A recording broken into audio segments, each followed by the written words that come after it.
Hey everybody, it's your boy Roy, and today is the day I show you these old sketchbooks.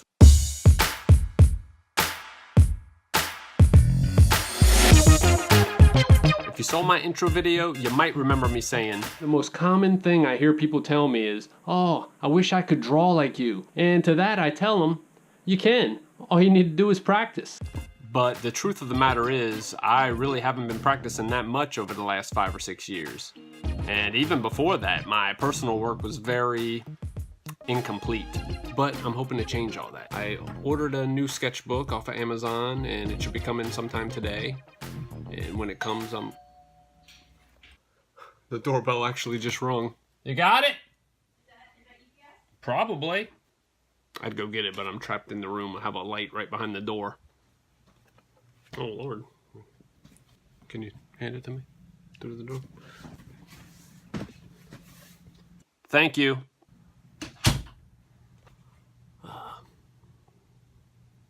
Did I mess up the camera?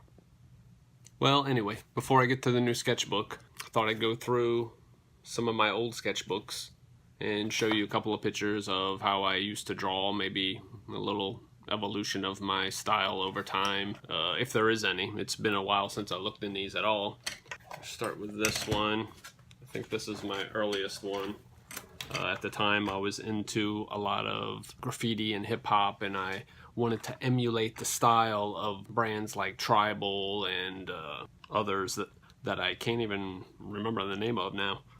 This is from, like, I think 96 or 97. This was sort of a self-portrait. This is a toilet bowl that I drew. It eventually became a t-shirt. You'll see that I do a lot of work in pieces, like I'll draw individual elements and then combine them together. I used to do it in a computer or just on a piece of tracing paper or marker paper. This is a pretty good one. It's a sketch of a friend of mine. I did a painting of her. Definitely have that somewhere. I'll dig it out and show you. This one also became a painting that I never completed. I think I have it still. I left it in a window to block the sun, and it stayed there for years, and eventually the window had a leak. So the canvas started to rot and fade, and here's an attempt at a spray can. It looked okay, but I really wasn't happy with it, so I redrew it. It looked a little more, had a little more style to it the second time around. I eventually turned this into a t-shirt design. Here's a little spray can that I kind of liked. Here's an exploding spray can. I really like this, but I never did anything with it. It's a spray can attacking a little city. This was actually done by a friend of mine. He had zero confidence in his drawing ability, so I told him, nah, just draw it the best you can and I'll ink it and I'll try to make it look good.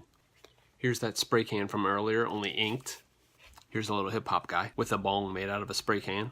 Oh, this is a portrait of a friend of mine, Gerald Tidwell. He was a big inspiration for me. I'll show you some of his stuff. He's a lowbrow artist. Does a lot of hot rod culture.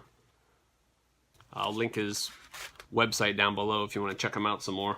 Here's a cool shark I drew. Me and Gerald were actually going to do a collaborative piece on this, and a few other ones in here. It was going to be like a bathtub scene. Oh, and here's the actual shark when I redrew it. A shark was coming up to eat a rubber ducky. Here's some pictures of my friends. I turned this and a few other sketches into a painting. I think I have it. Here's a little hip-hop guy wearing an Airwalks hat and drinking a slushie. A little teddy bear. Here's a sketch of a girl I was dating, I guess in 97 or 98. Here's a little Furby I drew for a friend of mine's daughter. I think she was like 8 at the time, maybe. Here's a pretty cool little spray can. Here's a little hip-hop guy that I turned into a t-shirt. He always kind of reminded me of Fox Mulder for some reason. You looking at me? Here's a super dude. Another little hip-hopper. Here's an attempt at a Jason. I like the body on this, but the mask, not so much. A little gangster. Being from New Orleans, the hip-hop scene was very gangstery. some of that influenced my work. I was never really a big fan of gangster rap, except for maybe Ice Cube and Ice-T and Vanilla Ice, all the ices. Oh, this is the singer from Incubus, I guess when they were good. The magic medicine worked. Here's a real, I really like this design when I did it. It's another self-portrait. As you can tell, I had not much of an imagination. Always drew myself or my friends. Big Shoes cartoons. I was really liking this style. It was kind of Calvin and Hobbes-ish. This is actually, I think I used Calvin as reference for this, actually. Yeah, definitely. I don't know if I mentioned this yet, but I was doing a lot of graphics on cars, airbrushing and paint, pinstriping in this time of my life. And here was a sketch. This was, what do they call this? West Coast graphic. I can't even really remember, but I think it was called West Coast graphics. Like almost tribal in essence. Here's an attempt at some tribal flames. I call them Swiss cheese flames because all the little holes in them. Here's a piece that I ended up painting on the tailgate of a 71 Chevy, I think. Tribal 71. I don't know if you can read that. Here's a bunch of little cyborg guys that were going to be in one of my animations. Here's one of the roided up cyborgs. He was inspired by the Incredible Hulk smashing through a wall. Here's one of the huge mech soldiers that were going to come out the ground at the grand finale. Here's the first attempt at a baby genius that was going to be in charge of the lab of the evil corporation. Here's the second attempt at the baby genius. He's more of a toddler, I guess, in this stage.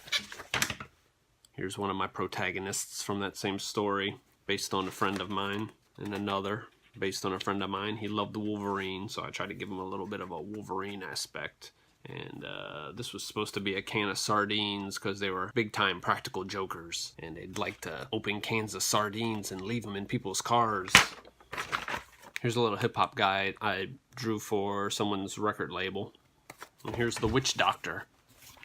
You can get a kind of an idea of how my style was going. I would draw the sketch and then ink it on some marker paper. And then scan this in and clean it up as a vector.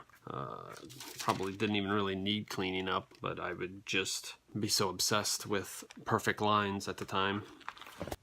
Some more tribesmen. Always wanted to do an Alice in Wonderland design that was just super intricate. Here's an attempt at an Alice. A second attempt at the Alice. Here's my final attempt at the Alice. And I think I wanted to put chains around her. A little Alice in Chains reference. Here's the Mad Hatter. I had a thing for putting goldfish inside things. Here's a goldfish swimming around with some mushrooms. And of course I'd put the cup in his hand. This one's pretty interesting. Here is a really rough sketch that I then inked over on some marker paper. Let's see if I can find it.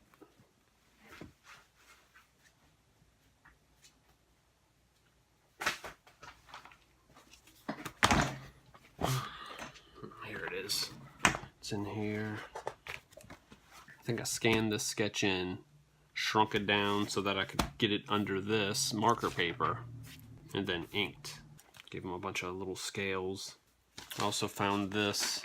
See, I scanned all the different elements of the Alice in Wonderland design and went into Photoshop and placed them and then printed it out and added like little crazy flowers. This rabbit I was never really too happy with. There was going to be a castle in the background made out of chess pieces on a hill of chess pieces with roses dripping paint. You probably can't really see that. A little mouse in the hat.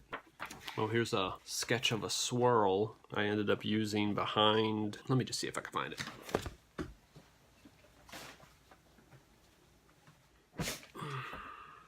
I got it in here. Yeah, first page. Here's the swirl, and the brush, and the plunger, inked in a marker pad. So that's that. I have a whole box of inked marker paper that I'll show sometime if y'all are interested. Here's a, someone challenged me to draw realism. So this is a girl out of a magazine. I can't remember who it was, but I just drew it real fast. This is, sometimes I'll just draw half of an image and then flip it in the computer to complete it so it's symmetrical on both sides. This was done for a painting that was hanging in a hookah bar in New Orleans for a while, and then when the bar ended up closing, I got it back and gave it to my brother-in-law, who probably threw it in his garage, never to be seen again. Here's a H.P. Lovecraft I was going to do a t-shirt design for. This was the background for that H.P. Lovecraft. I think that's actually in this. Like I said before, I will take all the elements into Photoshop and then combine them, sometimes ink over them, or sometimes just do it all in the computer. Here's an element from a drawing I was working on. These two were standing in the back fighting off zombies. I was into zombies at this time in my life. A zombie surfer. That's pretty much it. The rest of the book is empty. So I guess I really didn't need a new sketchbook.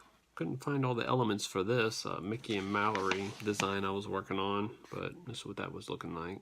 Well, that's pretty much it for that. Now let's get to that new sketchbook.